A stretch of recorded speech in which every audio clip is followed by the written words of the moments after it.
Bonjour à tous, bienvenue sur Archilon Model Kits. On se retrouve pour un nouvel In the Boîte sur ce kit Tacom de la Jeep et de sa petite remorque. Donc voilà, un kit qui donne bien envie de chez Tacom. On part assez confiant. Comme je le dis souvent avec cette marque-là, les ajustements sont jusqu'alors ont toujours été bons. C'est un kit qui est récent, qui coûte pas très cher, même si je parlerai pas de prix parce qu'on est... voilà, sur un cadeau, hein, c'est un de mes cadeaux de Noël, donc voilà, celui-là, j'ai hâte de le faire, ça va être sympa. Vous allez voir à la fin de vidéo, je vous présenterai un petit peu l'idée que j'en ai et ce que je veux en faire. Je pense que ça peut être sympathique. Donc on va commencer tout de suite avec le petit tour de boîte. Donc déjà, au niveau de la boîte, franchement, elle est vraiment sympa, elle donne envie. Voilà, les modèles de chez Tacom sont toujours bien mis en valeur, hein, comme je l'avais déjà dit, on avait déjà discuté un peu de tout ça, mais c'est vrai que quand la boîte est bien présentée, quand on a une belle image, une belle peinture ou photo, ça donne vraiment tout de suite envie. Donc le tour de boîte va être assez rapide, on va passer sur la caméra du haut avec un peu plus de lumière. Donc là on vous représente le modèle que vous allez pouvoir réaliser, sachant que si je dis pas de bêtises, vous pouvez en réaliser 4 au total. Ensuite, de l'autre côté, on a comme à l'habituel avec Tacom la représentation des grappes qui sont fournies avec le kit. Donc c'est un petit kit, pas très gros, mais il y a quand même pas mal de grappes dedans, vous allez le voir. On va l'ouvrir tout de suite ensemble déjà. On va poser là. Donc voilà, il y a quand même pas mal de grappes. Donc c'est emballé quasi unitairement, si ce n'est... Ouais, non, c'est carrément emballé unitairement. Hein. Donc les pièces de la Jeep qui sont là. Les parties transparentes emballées, voilà, dans un sachet zip vraiment dédié. Ça, c'est cool aussi. Ils sont maintenant vraiment de plus en plus à le faire. La grappe dédiée à la petite figurine. Encore une grappe d'accessoires, donc avec les sièges là, qui sont assez fins, là, vous voyez, sur les tiges. Donc là, faire attention, ça, au rangement, de ne pas les casser. On a un sachet zip aussi unitaire pour ce qui est la caisse, du coup, hop, qui est là. Et puis, également, alors je l'ai déjà déballé en vrai, hein, mais on va rien dire. Et puis, le châssis qui est ici, la structure du châssis, pardon, qui est ici emballé dans du papier bulle. Donc, comme d'hab, Tacom, bravo sur l'emballage. Et puis, vous avez ici la notice, les décals et une petite planche de photo découpe qui est fournie. Alors, on ne traîne pas, on passe tout de suite à la revue des grappes.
Alors, vous venez de voir le détail des grappes, donc voilà, on est sur du Takom, pas de surprise, c'est finement gravé, vraiment c'est propre, il y a un petit peu de flash sur quelques pièces, mais bon, c'est un peu comme inhérent à tout kit.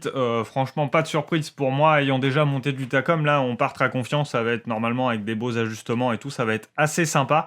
Donc voilà, comme ça, là, vous avez vu, j'ai changé un petit peu, hein, maintenant j'ai une cabine photo, donc je pense que vous avez pu apercevoir un petit peu mieux les grappes, c'était peut-être un peu mieux qu'avant, n'hésitez pas à me faire un retour là-dessus. Donc il nous reste à voir quoi, la planche de décal qui est là, donc finalement pas mal de décal parce qu'il y a pas mal de décorations possibles sur ce modèle-là, donc on va faire un petit peu de zoom, donc voilà, ils ont l'air pas trop mal les décals. Voilà à peu près ce que ça donne, voilà, sans le reflet, c'est quand même déjà beaucoup mieux. On va les regarder dans l'autre sens. Donc ils ont l'air pas mal, assez fins, bon à voir, on verra à la pause, je vous redirai quand je vais le monter. Et puis on a également la mini planche de photo découpe qui est là. Donc voilà, ça c'est pareil, c'est pas toujours fourni dans les kits, c'est assez sympa d'offrir de mettre avec une petite pièce de photo découpe, c'est pas toujours le cas, pardon, donc bien joué Takom sur ça. Alors, dans ce bien joli kit Takom, il nous reste la notice forcément à regarder. Donc, on va la parcourir ensemble. Donc voilà, on est sur du papier glacé, c'est cool sur toutes les pages, toujours sympa. Donc ça, c'est habituel chez Takom. Donc là, il nous référence toutes les peintures. Donc là, c'est du Amomig. Quelques petits conseils pour les décals, le ponçage, le dégrappage, ce qui n'a plus de secret pour nous. On a le détail de toutes les grappes qui est ici. Je vais l'incliner un peu, ça évitera peut-être un petit peu les reflets.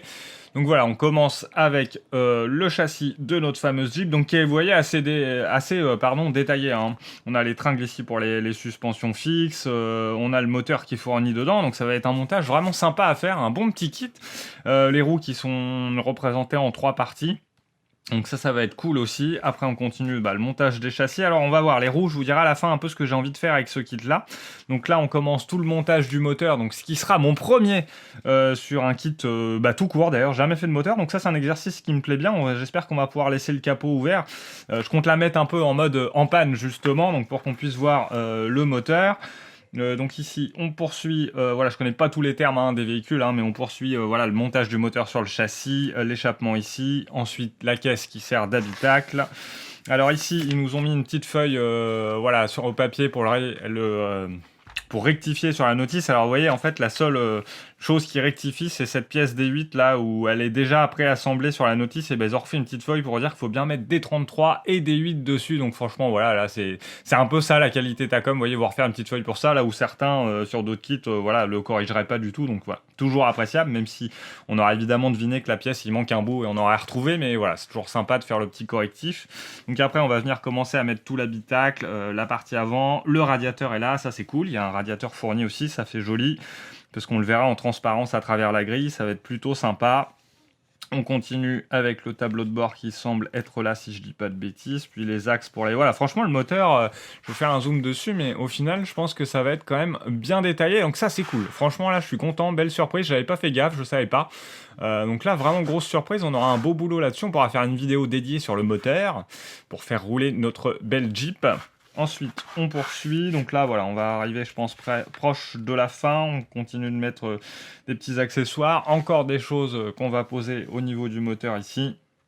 Là, on poursuit le tableau de bord et les décals qui vont avec, voilà, sans le reflet, pardon, c'est quand même plus sympa. Les sièges aussi, vous avez vu, sont vachement détaillés. Alors, c'est vraiment une pièce, je pense qu'il faut faire par contre gaffe au rangement, celle-là, parce que là, c'est assez fin, donc de pas les casser juste en les rangeant dans la boîte. Moi, j'ai fait attention à ça. Donc voilà, ça va être cool. Donc je pense que les sièges, justement, on les laissera sûrement sortis, on va les peindre à part. Vous voyez, ça, on verra ça dans le détail. Alors certains m'ont demandé éventuellement de faire un step by step, vraiment étape par étape. Alors ça s'y prête bien parce que c'est pas un modèle qui va être très long à monter, même s'il y a franchement beaucoup de pièces quand même pour une petite Jeep. En comparaison, j'ai le kit de chez Revell où il y a une Jeep aussi, vous savez, qui a été chez Stockomanie à pas très cher. Et franchement, le niveau de détail, là, on est à des années-lumière. Avec ce kit-là, c'est beaucoup plus détaillé. Donc voilà, ça restera quand même un montage qui va pas prendre des semaines et des années, surtout sur un blindé en général on monte tout, après on peint. Là, en gros, en regardant comme ça, oui, hormis les sièges, la banquette arrière qu'on va pas mettre, les roues que je vais laisser sorties, puis il va être peint presque complètement comme ça. Alors, il faut que je regarde un peu sur les références peinture, ou voilà, si le châssis est bien de la même couleur que le reste, soit là, en gros, de l'olive drabe. On a une grosse MG sur le dessus, donc ça, c'est sympa aussi, je trouve. Ça va faire très joli. Et puis après, on attaque la petite remorque, donc qui sera rapide à monter. aussi. Voilà, on vient la refermer et puis après on est prête à l'accrocher à l'arrière. Donc on verra si on peut éventuellement garnir cette remorque, voilà, pour rajouter un petit peu de réalisme. Ça pourrait être intéressant de mettre des fûts dedans. Je pense qu'il y a toujours des pièces en plus, des petits jerrycans d'essence, voilà, mettre une bâche en... Bon, voilà, on va voir, on va essayer de garnir cette remorque et de pas la laisser vide, ça serait un peu dommage de mettre quelque chose dedans, de l'armement, voilà, ou un 35e, il y a quand même pléthore d'accessoires. Ensuite, on a la partie figurine avec l'explication du montage, donc c'est le pilote qui est mis dessus. Donc moi, je verrai si je vais le mettre, parce qu'en fait, ça dépend un peu de ce que je veux en faire. Et là, on a les 5 marquages possibles, donc toujours peinture à momie référencée. Donc on a le premier, donc c'est tous des olives drab, après c'est juste les inscriptions qui vont changer. Moi j'aime bien alors les 4 marquages, pardon, pas 5. Moi j'aime bien le 4e, donc c'est le dernier, c'est celui-là, parce qu'on a un peu de jaune dessus, je trouve que ça fait sympa. Vous voyez, donc plutôt cool celui-là, moi je partirais peut-être bien sur celui-là. Après, à voir, pour rien n'est décidé définitivement comme d'habitude. Il y a celui-là aussi qui est sympa, avec l'insigne sur le capot. Donc après, en gros, il y en a un de 1945 en Allemagne, il y en a 2 comme ça. Il y en a un en Tchécoslovaquie, c'est le tout premier, celui-là. Et puis celui que j'aime bien, moi, c'est un de Corée en 1950, donc un peu plus tard. Donc voilà, et puis on a aussi pour la figurine le détaillage de la peinture, et puis éventuellement les kits MIG qui sont faits pour, donc celui de peau et les uniformes US Force. Donc à voir pour la figurine, je sais pas, ça dépend comment on va faire. Puis après, un petit peu de pub pour les modèles de la gamme Takom, voilà, tout en couleur, donc c'est plutôt cool. Et puis voilà, une petite représentation arrière de notre petit Jeep. Donc en conclusion, voilà, un bien joli kit de chez Takom comme à son habitude. La Jeep, ça reste quand même assez emblématique. Je pense qu'il y a peu de personnes qui détestent la Jeep, même si ça doit exister. Donc c'est un montage, voilà, qui donne vraiment envie parce que pas très compliqué, assez rapide à faire. On arrivera vite à la peinture. Il va y avoir un beau travail à faire éventuellement de weathering ici, voire un peu de chipping. Voilà, je pense la présenter en fait en mode en panne. Donc voilà, j'ai pas regardé d'ailleurs le capot, c'est ça que je voulais voir. J'espère qu'on peut le mettre ouvert, sinon on va s'arranger, on va trouver une bidouille, mais on va essayer de le mettre ouvert parce que là je suis en train de regarder la notice, ce qui va aller avec l'explication de ce que je voudrais en faire. Alors vraisemblablement sur la notice, il propose pas. Mais très franchement, on va essayer de faire un truc. On va essayer de faire un truc pour le présenter ouvert avec une petite barre ou même carrément un bâton pour le tenir le capot ouvert. On va faire un truc, on va essayer de le laisser ouvert. Ça sera le défi du kit. Voilà, laisser le capot ouvert, on va la mettre en panne, sûrement avec une roue en moins sur le côté, mis sur des plots en bois, la roue par terre, voilà, type crevaison, quelque chose comme ça, où il y a un problème sur l'essieu à l'avant et la Jeep roule plus, donc capot ouvert, ça sur le côté, voilà, je compte faire un petit truc comme ça. Donc du coup, le pilote, ça va faire un peu bizarre si je le mets dedans, puisque les figurines auraient plus tendance à être à côté. Voilà, et puis ça serait peut-être l'occasion d'essayer de faire un petit diorama avec vous assez simple, mais voilà, le mettre simplement sur une route comme ça en terre, pour avoir bien les effets de salissure partout là qu'on a sur la photo. C'est assez sympa ce qu'ils ont fait, les effets de mouchetis, voir la projection. Et puis voilà, du coup on est pas mal. Donc moi, dites-moi ce que vous pensez de cette idée, sauf si elle est très mauvaise, mais je vous dis voilà, défi capot ouvert, ce qui n'est pas prévu, une roue en moins, en mode réparation, blindé de terre, sur un petit diorama en ligne, voilà, où on le met dans la terre, et puis on remplit et on garnit cette benne. Voilà, j'espère que cette In The Boîte vous aura plu. J'ai hâte de le démarrer, celui-là, je vous le cache pas. Sur ce, je vous souhaite plein de bonnes choses. Encore une excellente année 2021, parce que c'est ma première vidéo 2021, une excellente année 2021 à toutes les personnes qui me suivent. Merci à tous, n'hésitez pas, les abonnements, les pouces en l'air, les vues, bref, je vous refais pas toute la panoplie, même si je viens de le faire. Je vous souhaite plein de bonnes choses, portez-vous bien, m'inquiétez bien. À la prochaine.